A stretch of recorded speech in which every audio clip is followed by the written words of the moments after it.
يهدي الحائرين ضياء. Assalamualaikum warahmatullahi wabarakatuh. Bismillah, alhamdulillah, wassalatu wassalamu ala rasulillah Sayyidina Muhammad bin Abdillah wa ala alihi wa sahbihi wa mawala. La hawla wa la quwwata illa billah, amma ba'd. Bismillahirrahmanirrahim. Qala al-musannif rahimahullah wa nafa'na bi'ulumihi fid dharain amin ya rabbal alamin. Masih menjelaskan tentang hadis yang terkait dengan cara sholat. Wa an Abi Qatadah radhiyallahu anhu qala kana Rasulullah sallallahu alaihi wasallam yusalli bina fayaqra'u fid dhuhri wal 'ashri fir rak'ataini al-awwalaini bi Fatihatil kitab wa surataini wa yasma'una al-ayat ahyanan wa yutawwalu ar-rak'atal ula wa yaqra'u fil ukhrayaini bi Fatihatil kitab muttafaqun alaih. Berikutnya adalah dari Abi Qatadah radhiyallahu anhu. Dia mengatakan bahwa Rasulullah sallallahu alaihi wasallam pernah sholat bersama kita. Kemudian fayaqra'u fid dhuhri wal 'ashri fir rak'ataini al-awwalaini, bahwa Kanjeng Nabi di dalam dua rakaat pertama, dua rakaat awal pertama di dalam sholat zuhur dan sholat asar membaca di Fatihatil kitab wa surataini wa yutawwalu ar-rak'atal ula, dan Nabi memanjangkan atau memperlama rakaat yang pertama. Di sholat zuhur rakaat pertamanya itu lama yang dilakukan oleh Kanjeng Nabi. Wa yaqra'u fil ukhrayaini bi Fatihatil kitab, sementara di dalam dua rakaat akhir, berarti rakaat yang ketiga dan rakaat yang keempat, Kanjeng Nabi cuma membaca Fatihatil kitab. Jadi kalau rakaat pertama Al-Fatihah plus surat, kalau rakaat kedua juga Fatihah plus surat, tapi rakaat yang ketiga dan keempat itu hanya membaca Fatihahnya saja, tidak membaca surat yang lain. Muttafaqun alaih. Hadis ini disepakati oleh para ulama ahli hadis. Selanjutnya wan Abi Sa'id Al-Khudri radhiyallahu anhu qala kunna nahruzu qiyam Rasulillah sallallahu alaihi wasallam fi dhuhri wal 'ashri fa hazarna qiyamahu fi rak'ataini al-awwalaini min adh-dhuhri qadra alif lam mim tanzil as-sajdah wa fil ukhrayaini qadra nisfi min dhalika wa fil awwalaini min al-'ashri ala qadri ukhrayaini min adh-dhuhri wal ukhrayaini 'ala nisfi min dzalika, rawahu Muslim. Nah, hadis dari Sa'id ibnu Al-Khudri, Abi Sa'id Al-Khudri radhiyallahu anhu, dia mengatakan kunna nahruzu qiyam Rasulillah sallallahu alaihi wasallam fi dhuhri wal 'ashri. Saya memperkirakan, saya menghitung, mengukur lamanya berdiri sholat Rasulullah di dalam sholat zuhur dan sholat asar. Kanjeng Nabi kalau sholat zuhur dan sholat asar itu lamanya seberapa sih? Nah, itu pernah dilakukan, diukur atau diperkirakan oleh Sa'id Al-Khudri radhiyallahu anhu. Fa'azarna qiyamahu fir rak'ataini al-awwalaini min adh-dhuhri qadra alif lam mim tanzil as-sajdah. Nah, saya memperkirakan, menghitung-hitung berdirinya Rasulullah Shallallahu Alaihi Wasallam di dalam dua rakaat pertama sholat zuhur itu kira-kira sepanjang Kanjeng Nabi membaca surat As-Sajdah, alif lam mim tanzilun mir rabbil alamin, dan seterusnya. Wa fil ukhrayaini qadrun nisfi min dzalik, sementara di dalam dua rakaat akhirnya, berarti rakaat yang ketiga dan rakaat yang keempat itu adalah qadrun nisfi min dzalik, setengahnya. Wa fil awwalaini minal asri ala qadril ukhrayaini min adzuhri wal ukhrayaini ala nisfi min dalik. Sementara di dalam sholat asar itu 2 rakaat awalnya separuhnya membaca surat As-Sajdah. Kalau di dalam sholat asar itu separuhnya rakaat yang ketiga dan keempat dari sholat zuhur. Berarti seperempatnya dari sholat zuhur. Intinya Kanjeng Nabi ketimbang sholat zuhur itu masih lama sholat zuhur, sementara sholat asar itu sangat pendek dan tidak berlama-lamaan di dalam melakukan sholat asar. Rawahu Muslimun. Hadis ini diriwayatkan oleh Imam Muslim. Hadis yang selanjutnya, wa an Sulaiman bin Yasar qala kana fulanun yutilu al-awwalaini min adh-dhuhri wa yukhaffifa al-'asr wa yaqra'u fil maghribi bi qiswaril mufassal wa fil 'isha bi wasatihi wa fi subhi bi tawalihi. Qala Abu Hurairah ma sholaitu wara'a ahadin asba sholata bi Rasulillah sallallahu alaihi wasallam min hadha. Akhrajahu An-Nasa'i bi isnadin sahihin. Hadis selanjutnya dari Sulaiman bin Yasar. Dia mengatakan ada seorang laki-laki, ada seseorang yang memperpanjang waktunya atau memperpanjang berdirinya di dalam 2 rakaat awal sholat duhur. Yukhaffifu al-asra, dan mempercepat atau memperpendek berdiri dalam melakukan sholat asar. Wa yaqra'u fil maghrib bi qisaril mufassal, dan di dalam sholat maghrib membaca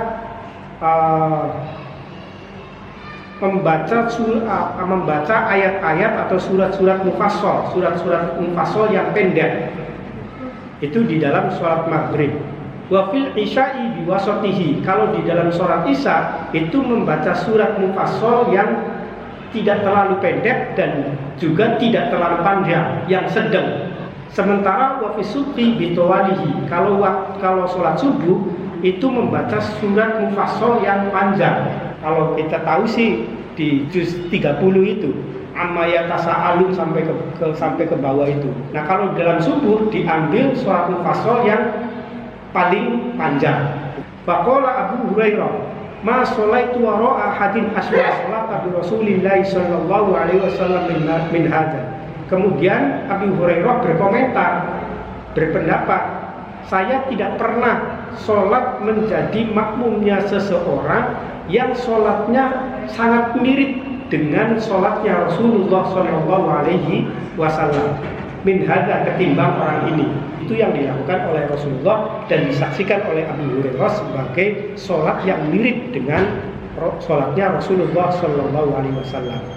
Akhrajahu An-Nasa'i bi isnadin sahihin. Hadis ini dikeluarkan oleh Imam Nasa'i dengan sanad dengan jalur periwayatan yang sahih. Selanjutnya, wa an Jubair bin Mut'im radhiyallahu anhu qala sami'tu Rasulullah sallallahu alaihi wasallam yaqra'u fil maghribi bitur, muttafaqun alaih. Dari Jubair bin Mut'im, dari Jubair bin Mut'im radhiyallahu anhu, dia mengatakan, saya pernah mendengar Rasulullah sallallahu alaihi wasallam membaca surat Tur di dalam sholat maghrib, muttafaqun alaih. Wa an Abi Hurairah radhiyallahu anhu qala kana Rasulullah sallallahu alaihi wasallam yaqra'u fi sholatil fajri yaumal jum'ati alif lam mim tanzilun as-sajdah wa hal ata 'alal insani, muttafaqun alaih. Dari Abi Hurairah radhiyallahu anhu, dia mengatakan bahwa Rasulullah sallallahu alaihi wasallam di dalam sholat subuh di hari Jumat membaca surat As-Sajdah. Jadi Kanjeng Nabi kalau hari Jumat sholat subuhnya itu yang dibaca adalah surat As-Sajdah. Setelah surat Fatihah, Kanjeng Nabi membaca surat Sajdah. Wahal ata alal insan, dan sholat hal ata alal insan. Rakaat pertamanya membaca surat As-Sajdah, rakaat keduanya membaca Hal Ata 'alal Insan. Itu yang dilakukan oleh Kanjeng Nabi. Muttafaqun alaih. Hadis berikutnya Walid Tabrani min hadits Ibnu Mas'ud yuzimu dzalik.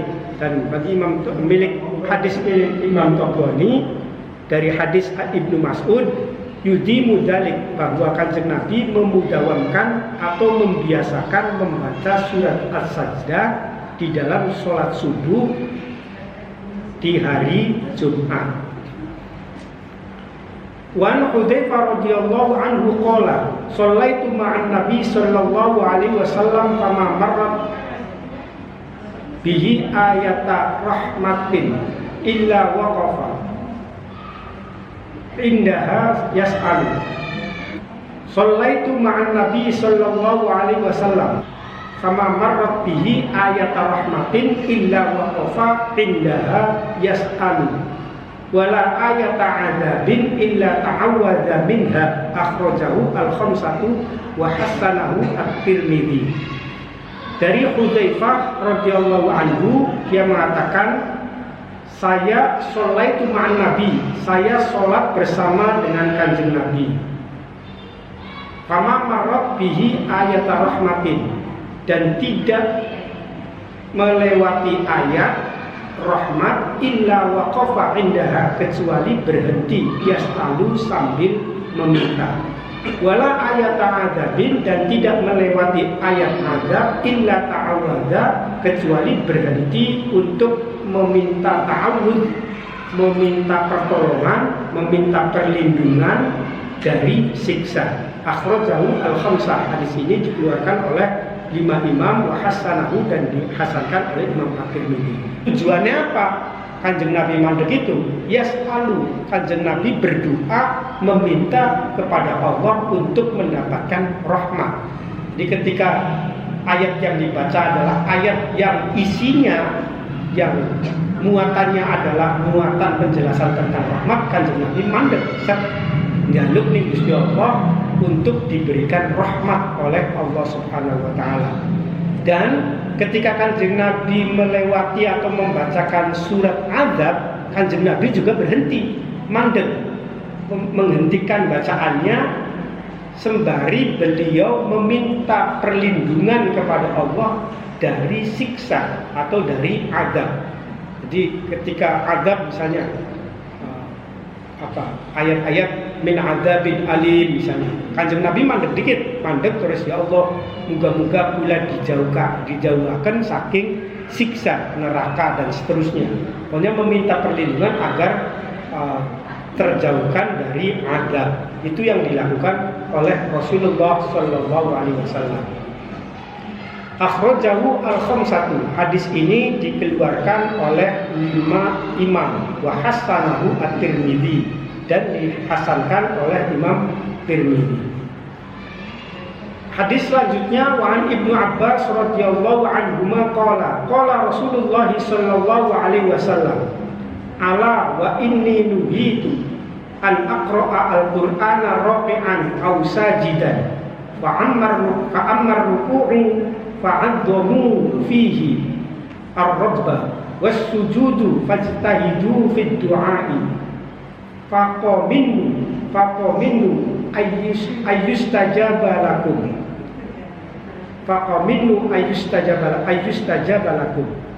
rawahu Muslim. Hadis dari Ibnu Abbas radhiyallahu anhu, dia mengatakan Rasulullah sallallahu alaihi wasallam pernah menyampaikan, pernah bersabda, ingat, ala inni nuhitu an aqra'al Qur'an.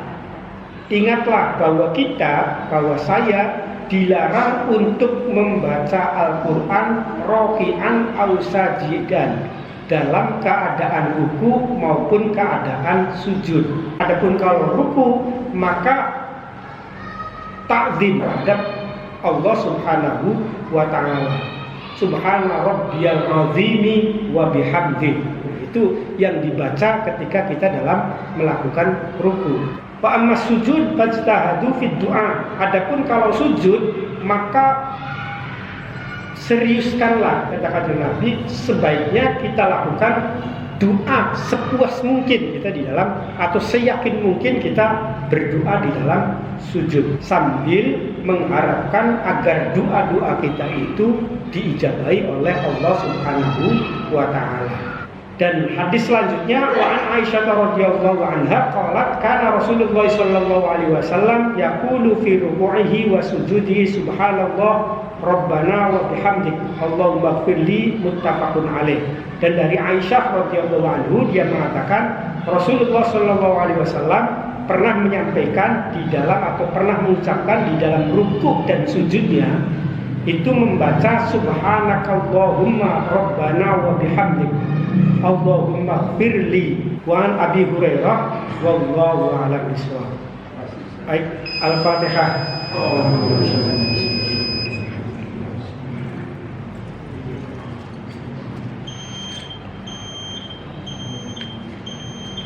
Assalamualaikum warahmatullahi wabarakatuh.